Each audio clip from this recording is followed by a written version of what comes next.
कैरीचं साल काढायचं। साल काढलेला कैरी लगेच इथं किसून घेऊया। आता मी कैरी किसून घेतल्यानंतर मोजल्या होत्या। 1 वाटी कैरीचा किस भरलाय, त्याच वाटीने 1 वाटी दूध। गॅसवरती कढई गरम करायला ठेवल्या, 1 चमचा तूप घालायचं। कैरीचा किस घालूया।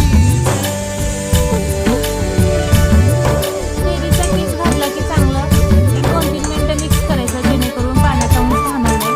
पूर्ण कैरी कोरडी झाली की लगेच गूळ घालूया।